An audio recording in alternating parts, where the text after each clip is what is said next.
Okay, say something. Hello. Adventure. Love. Connection. Risk. Passion. Evolution. Play. Life. The Archetypal Tarot podcast. Provocative mythology for the 21st century. We have a meeting of the stones and the bones this episode, and we dive deep into a discussion of the death card. Sandera interviews Lupa Greenwolf, artist and author of the natural history-themed book and tarot deck, The Tarot of Bones.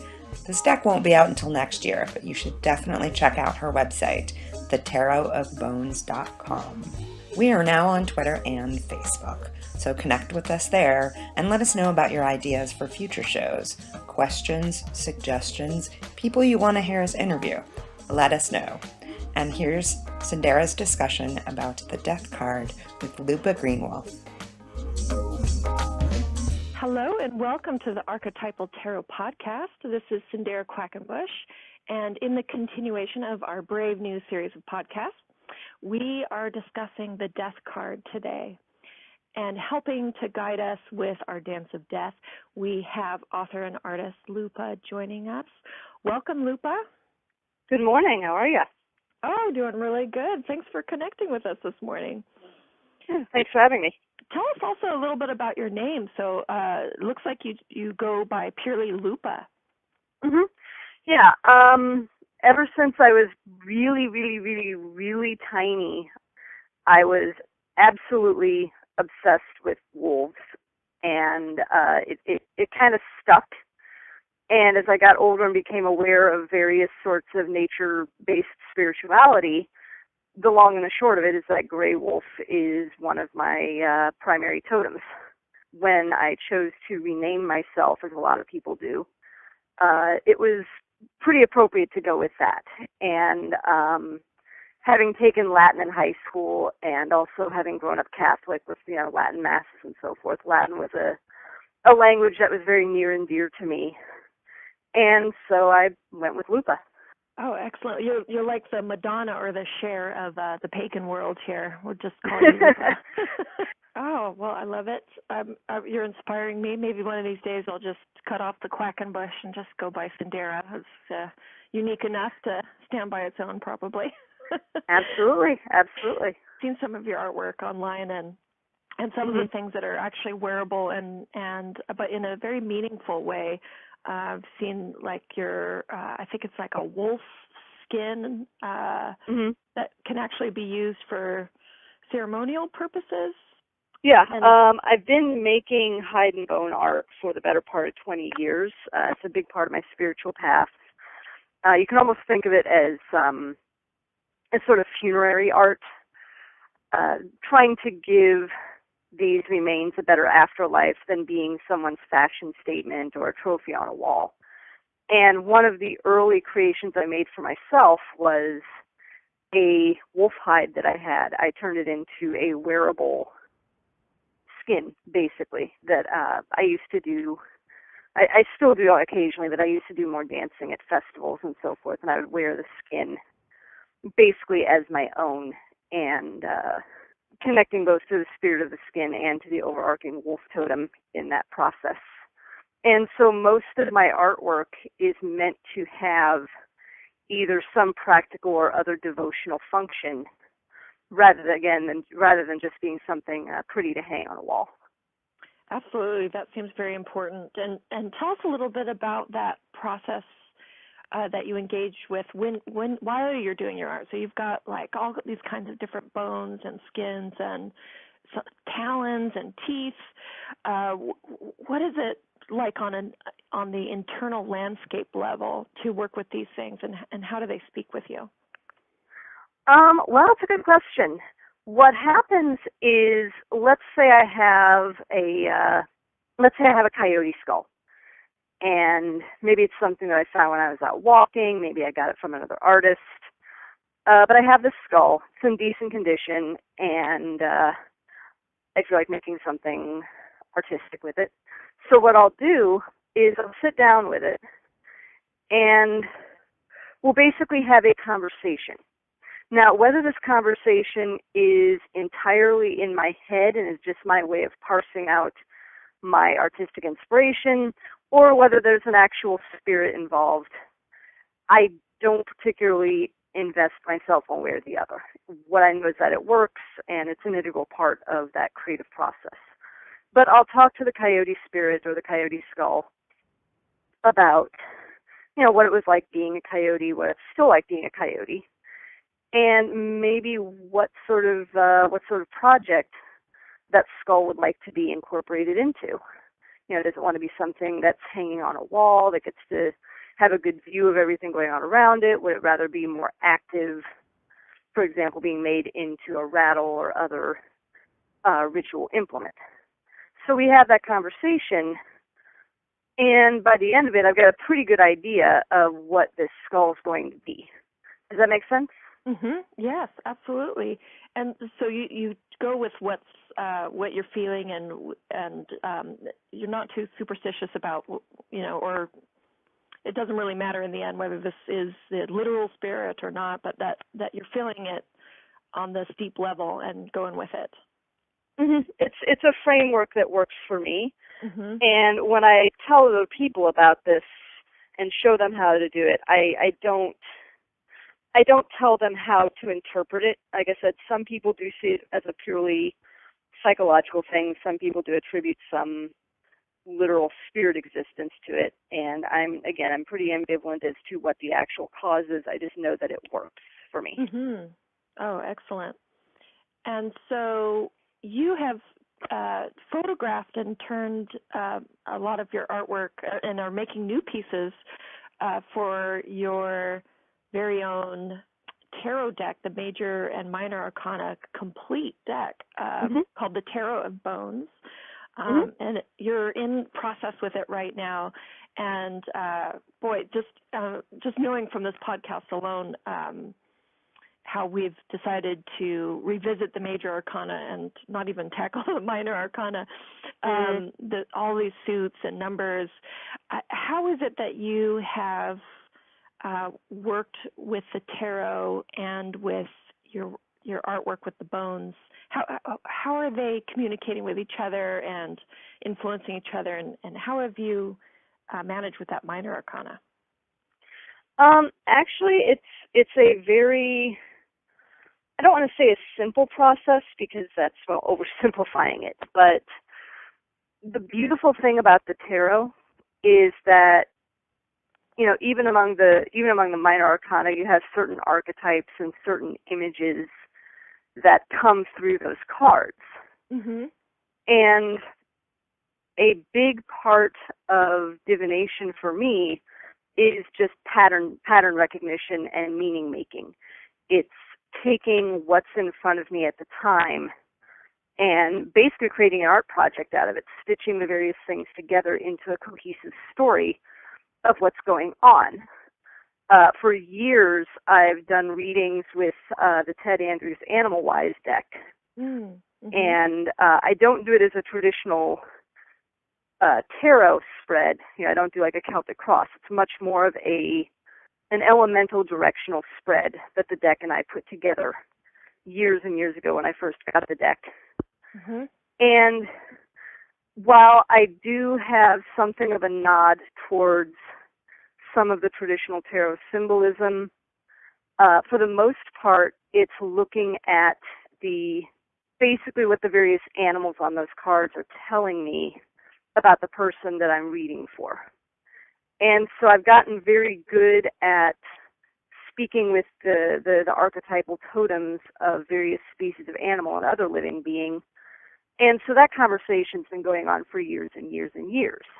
Yeah. And then with the tarot, what I've been doing with the Tarot of Bones is as I do each card, it's been a while since I've read tarot itself. I did when I was younger, and I'm still familiar with the symbolism and so forth. So it's more a refresher than anything. So what I would do with each card is I would sort of brush up on its symbolism, and then I would do some meditation and see which animal would come up as sort of a volunteer to represent that particular card. Mm. And we'd have that conversation and decide, okay, is this feasible? Because not only is it what animal represents this card, but also what animal can I reasonably and legally acquire a skull or other bones for. Mm-hmm. And so there's certain artistic limitations, materials limitations that I have to keep in mind, as opposed to if I were doing, for example, a deck based in paintings. Does that make sense?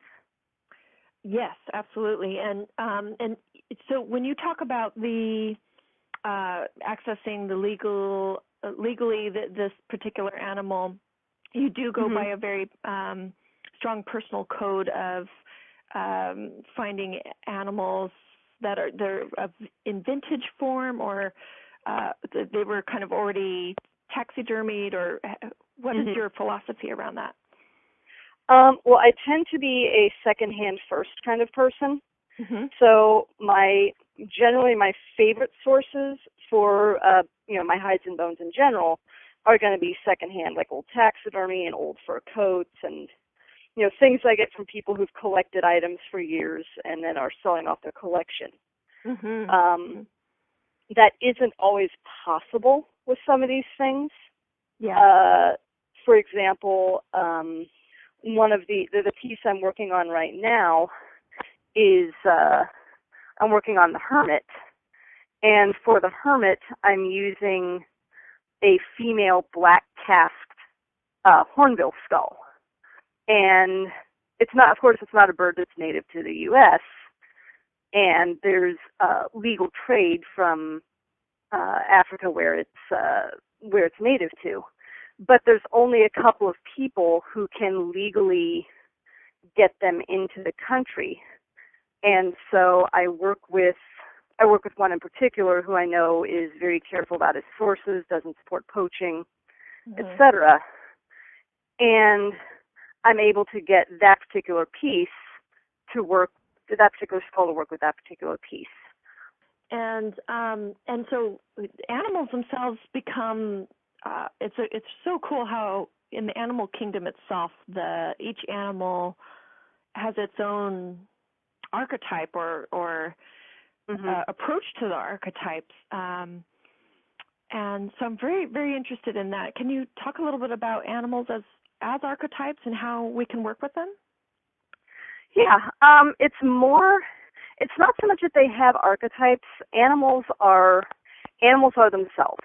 They have their own solutions for dealing with the same problems that we do. We need food, we need water, we need shelter, et cetera, et cetera. When we talk about the archetypes of animals, when we talk about the totemic meanings of animals, that's us projecting our own biases onto that particular species. Mm-hmm. For example, the hornbill that I just mentioned, the reason I chose it for the Hermit is because female hornbills, when they're nesting, the pair will find a tree that has a hollow in it, high up on the tree. The female will go into there and she will wall up the inside of the opening to the hollow with mud, so that there's only a tiny little opening left. And that's just enough for the male to bring her food and for her to, get rid of waste and so forth.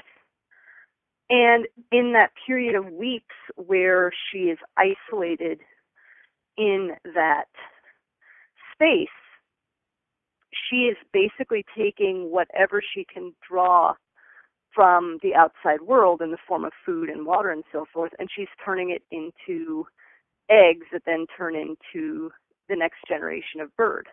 And that reminded me very much of the Hermit, who isolates himself from the rest of the world and meditates upon that and seeks wisdom in that isolation. And that's something that we can then bring back into our everyday life to better ourselves and to better the world around us. So, the hornbill couldn't, the actual hornbill couldn't care less whether I think of her as a hermit or not. But to me, when I'm putting together the symbolism for this deck and when I'm doing meditation on what the hermit means to me as an archetype, that particular symbol resonates with me very deeply. And how wonderful to just see it occurring in nature, something observable, something to connect to. It's very, very powerful. We'll have to invite the hornbill back when we do the hermit card. Absolutely.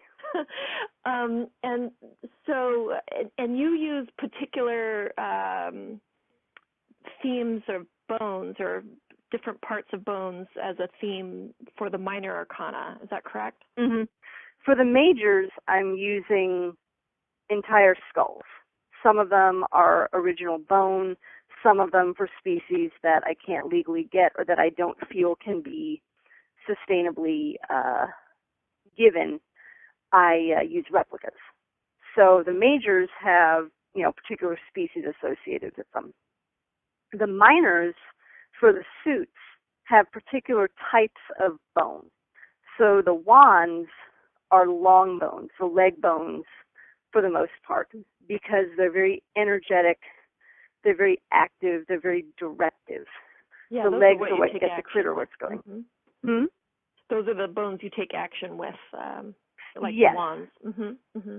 Exactly. Your cups, I use ribs because they have that cupping shape. They hold, they contain the most vulnerable parts of the animal's body, to include the heart. And so you have that emotional element of the cups, and as well as the shape of the ribs, and that made a wonderful parallel. For the swords, I chose teeth and jaws. And that, of course, is the slicing, dicing, decisive action of your swords, sometimes to the point of drawing blood, not always. Teeth can also be very tender and gentle if they need to be, but they get the job done. And then for your pentacles, I chose the vertebrae because the backbone is the center point on which the rest of the animal is hung. And without a backbone, without some way of supporting yourself, whether that's financial or otherwise, everything else falls apart. So that was my reason for using those different types of bone for the minors. I just love that what you figured out there, and the archetypal significance that can be in our bones. And if we, I'm very interested in the work of James Hillman. I don't know if you've read much of him, but if you get some sort of illness or ache, you then become aware that you have that part of the body. And it's interesting to ask, or not only to question, why do I have this ache in this part of my body, but why is it here, or where is the ache? And it's very interesting to interpret the bones or parts of the body maybe through this archetypal context of maybe if my something more structural is happening, am I being supported in my life? Or if it's the ribs, what's happening in that realm of the cups, or the holding of emotions, or the heart. I could see that being an interesting added level to your work with the Tarot of Bones, which is to connect us not only to animals but to our own structures and to our own animal basis. That's very, very interesting. And so on the subject of the Death card, so people that are new to tarot, or maybe that are superstitious about the tarot, the Death card is kind of, the Death card, I'm afraid to get the Death card. Now, with your deck, we have bones, and there's no escaping the bones. And so working with the reality of, that this was once a living animal and is no longer, what is your take on embracing death in the tarot? And maybe you have a particular choice, too, for your Death card. So I'm very curious about your philosophy with that around your tarot deck. We hope you're enjoying this episode, and we invite you to become a part of the Archetypal Tarot team. by becoming a patron. It's super easy, and there are some awesome rewards for joining. So just visit tiny.cc/tarot for more information. And now back to our program. Well, I mean, there's no denying that death is a big part of my life. Again, part of why I do what I do with these remains is funerary art. I'm very aware of my sources. I'm very aware of the realities of where many of these skulls come from. Even secondhand, a lot of them did come from animals that were hunted or animals that were trapped or ones that died in captivity. So I make myself very aware of their origins, so I'm not just seeing them as, this is a cool looking thing that I'm going to put up in my living room because it looks awesome. Mm-hmm. It's also, again, why I'm exceptionally picky about my sourcing and why I'm exceptionally careful about my legalities. I actually maintain a database of animal parts related laws on my website so that others can do their research too. I don't want to spread death unnecessarily because it's a big deal. Mm-hmm. At the same time, I also don't just go out and kill animals for the purpose of my art. What I work with was already dead, and so again, I'm reclaiming those remains so that they don't go to waste. Mm-hmm. And so it's a big responsibility to me to be a holder both of that archetype but also of the literal depths of these beings and being witness to that. At the same time, like you said with the death card, people often get freaked out because, oh my gosh, it's a death card, this is terrible. And yes, it can be really difficult when something comes to an end in your life, especially if it's something that you really liked. Maybe it's the death of a relationship. Maybe it's the death of a good job. Maybe it's the death of your health. If there's that either abrupt or, you've seen it coming, but, there's an ending nonetheless. Mm-hmm. And you have to be able to deal with that transition. The thing that a lot of people forget is that there's something on the other side of that transition. So with my artwork, I can't bring these animals back to life literally, but I can give the remains something better, again, than just being some trophy on someone's wall. Mm-hmm. And so that's why I do create things that are meant to be honored. It's why everything gets a full ritual purification. And it's why I do a prayer over everything that goes to someone who's going to respect it for what it is. Mm-hmm. Because I want that continuation to, if not make up for the loss of life, then at least honor the life that was.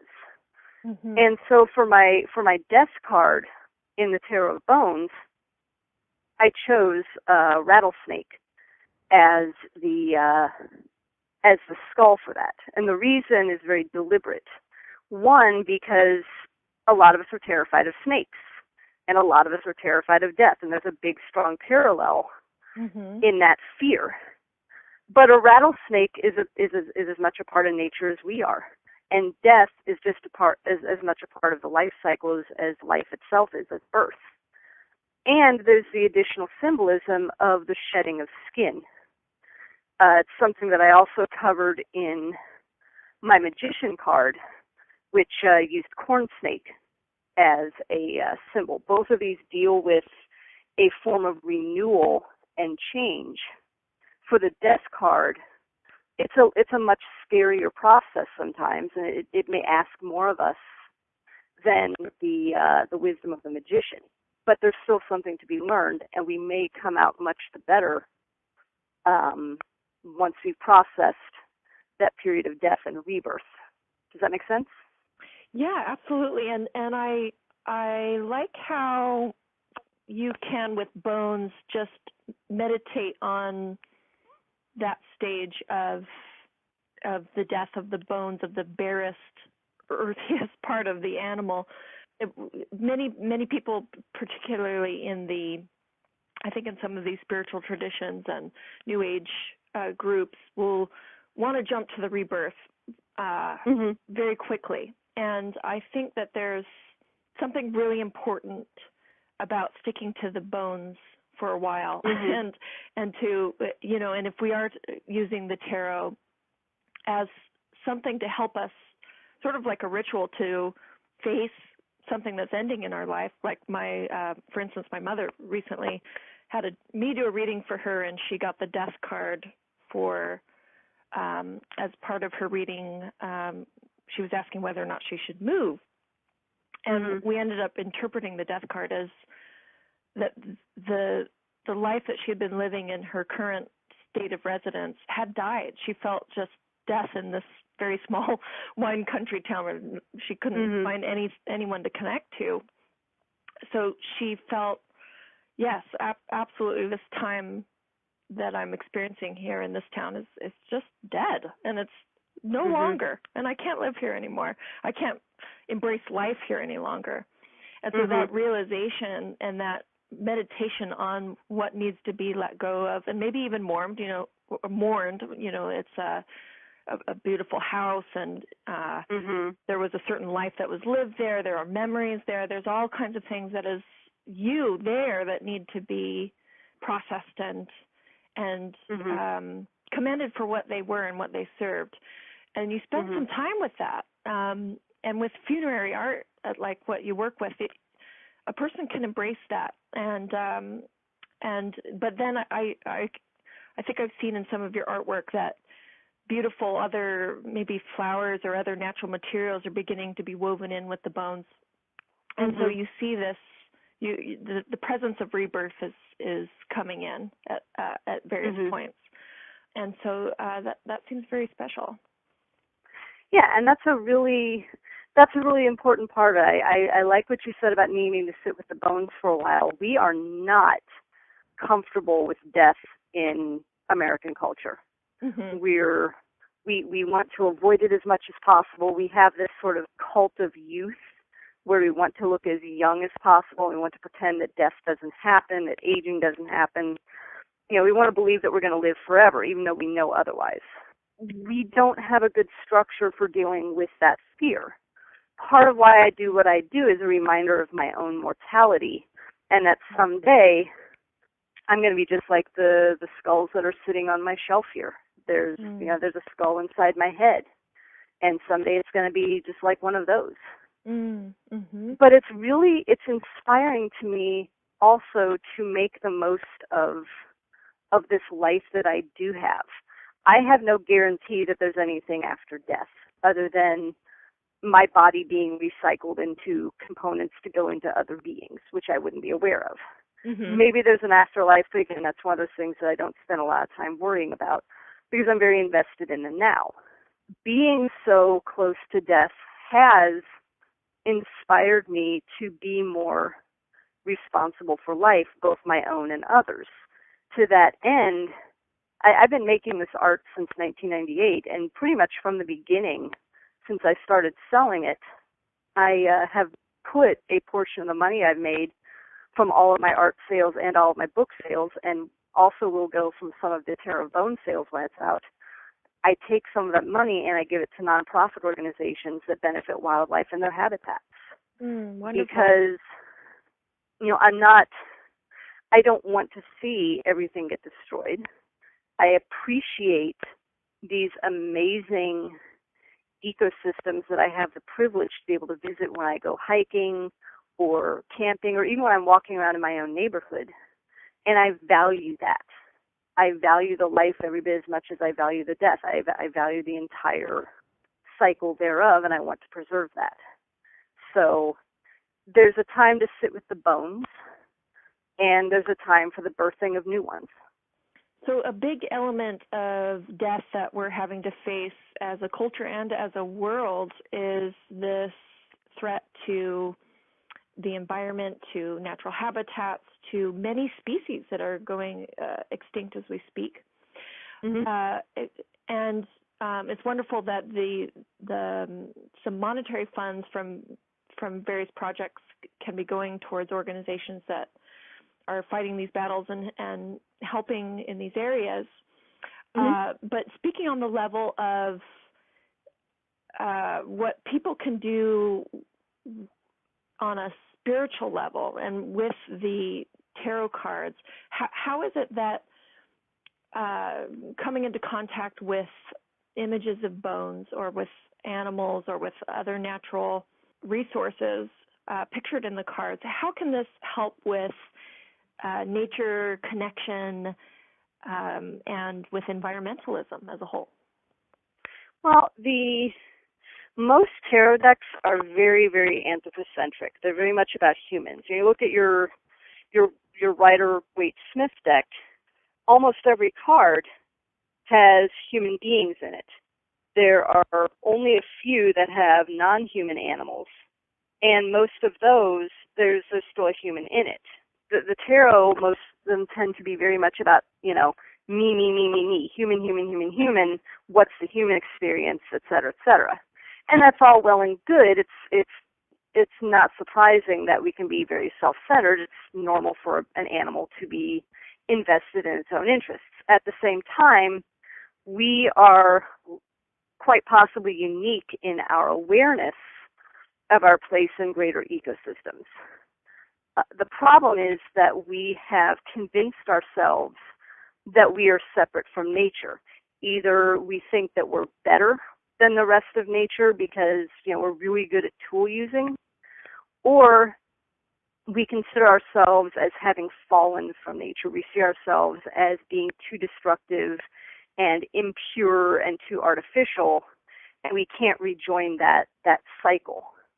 Part of my goal with the Tarot of Bones is to invite people back into nature, retaking our places as the human ape, as Homo sapiens sapiens. And because I am, my best artistic skills are in this assemblage with natural materials, that's the medium that I'm using. If I had spent the last 20 years doing oil painting, that's probably what I would have done. But I've spent the last 20 years working with hides and bones and moss and stones and other natural materials. And so that's how I'm voicing this particular reconnection. So when I'm also writing a companion book to go with the deck, and it explains my inspiration for each of the cards and the deck as a whole. And one of the themes is reconnecting with the rest of our natural family, not just the human family, but everything else, because we share DNA with all of it, every living being.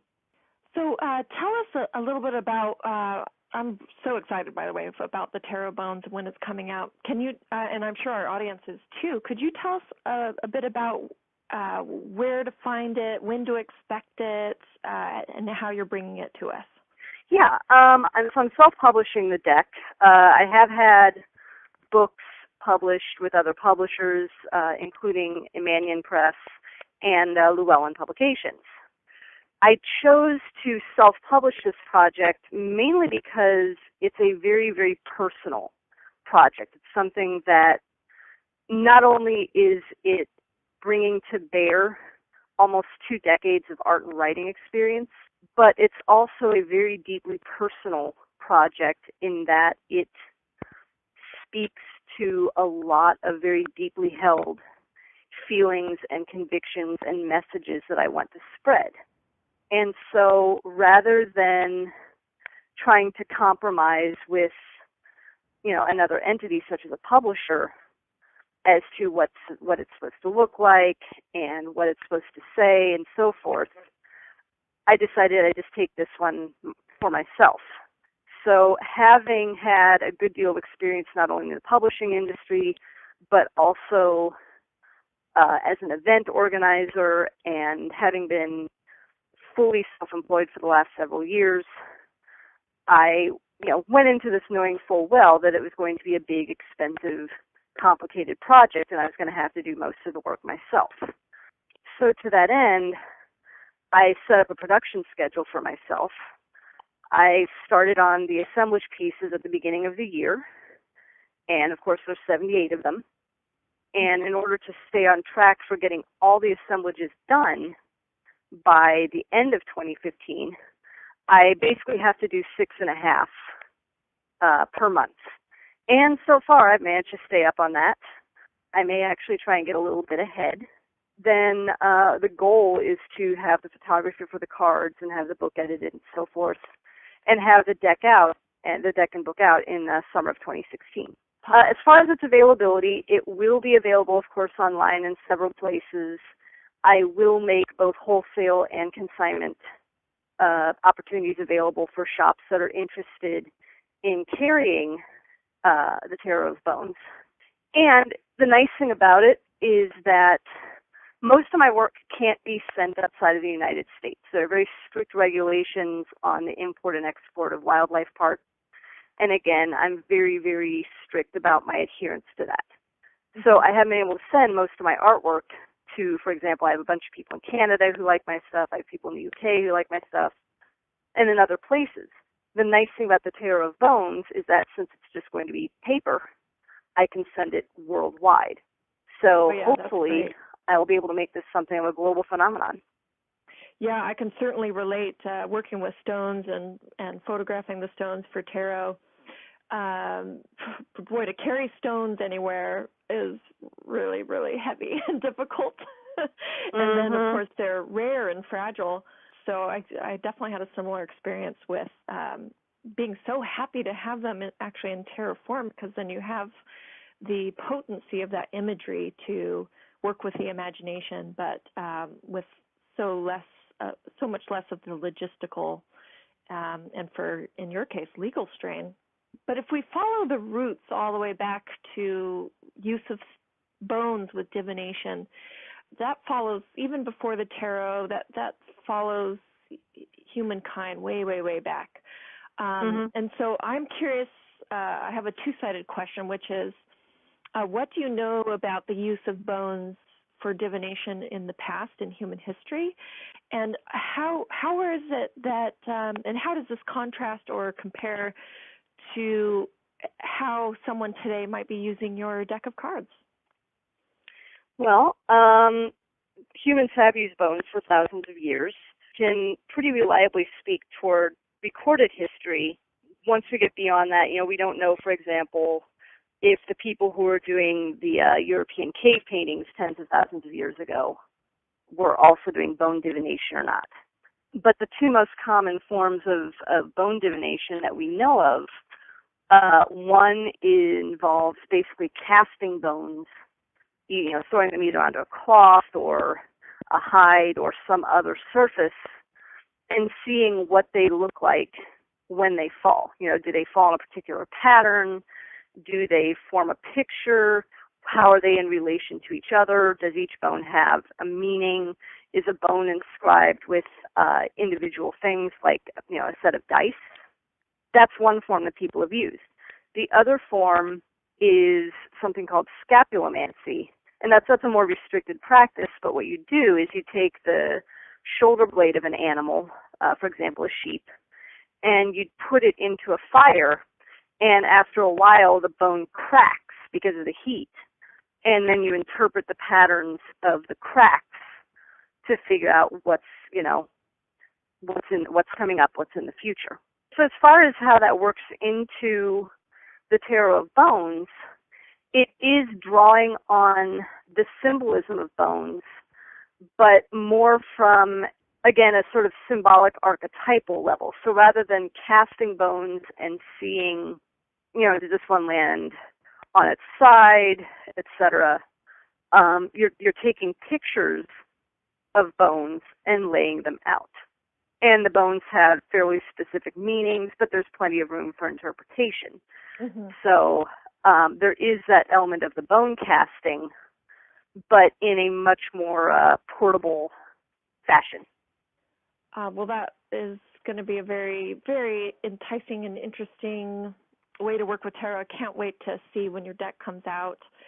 Also very personally interested because I've got the Story Through Stone deck I've been working on, and when I met with Malidoma Somé, the Dagara tribe elder, a few years ago now. He had said how important it was for stones and bones to come together to wake up ancestral memories and memories for your own purpose. So I'm curious, in working with the bones, how do you connect with maybe your ancestry or with your sense of purpose in this work? Well, when I think of ancestry, first, just as a caveat, I mean, I'm a white girl from the Midwest, so my family, my ancestors, immediate human ancestors came over to this country in varying waves, mostly, as far as I know, during the 1800s. We don't really have much of a connection anymore to the various countries in Europe where my ancestors came from. And so I don't have, for example, a very strong self-identity as being, for example, German or Czech. And a lot of times when people in paganism and elsewhere talk about, working with their ancestors, they're thinking of looking back to whatever, heritage they have in that regard, especially the pre-Christian traditions of those countries, wherever that country may be, whether it's countries in, Europe or Asia or wherever. For me, the concept of ancestry is a lot more broad. I don't think of just, the last several generations of humanity. I'm thinking back to when Homo sapiens first became a species. I'm thinking back to millions of years of human evolution. I'm thinking further back to the evolution of vertebrates. I'm thinking back to when animals and fungi and plants split off in their respective kingdoms, etc. So my conception of ancestry is basically all-encompassing. Mm-hmm. When I have a series of animal skulls that are in my personal collection, and those are, not only are they a natural history collection, I consider myself an amateur naturalist, but it's also something of an ancestor altar, or maybe an extended family tree, if that makes sense. Yeah, I can completely relate with that.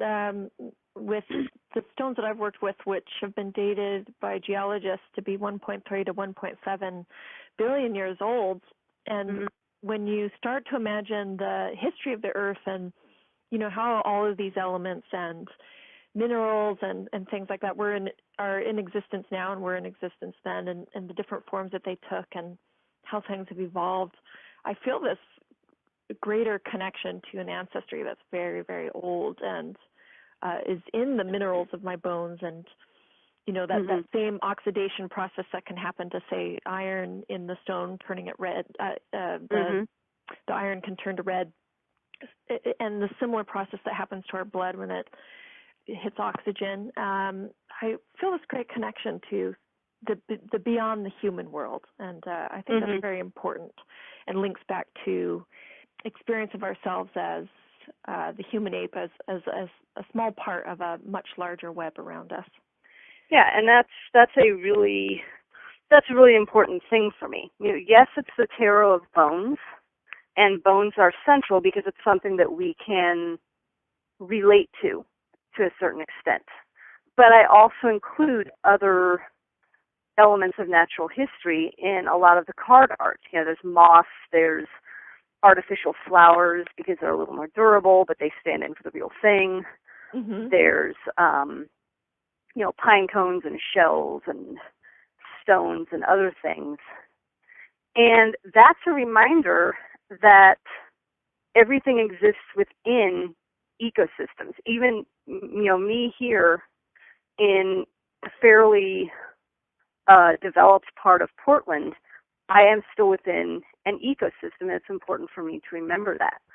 So my conception of my place in this world and where the Tarot of Bones comes into it is that reminder of being a part of a system and being responsible toward that system, and also remembering that system includes not just animals, but all different types of beings and other natural phenomena, and everyone is important. Yes, absolutely. So, The Web of Life with Lupa and her Tarot of Bones. Can't wait to see it coming out. And your artwork can be found on your website, is it thegreenwolf.com? Yes, thegreenwolf.com. And the Tarot of Bones has its own website too, thetarotofbones.com. So our listeners can check that out and see the visuals, which are so important to your artwork and to the tarot. And we'll be looking out for that. And thank you so much for joining us, Lupa, for our brave new Archetypal Tarot podcast and our look into death. Yeah, thank you for having me.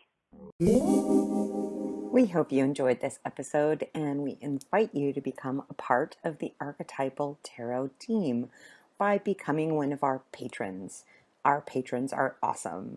So if you're interested, visit tiny.cc/tarot for more information and the awesome rewards for joining. That's tiny.cc/tarot.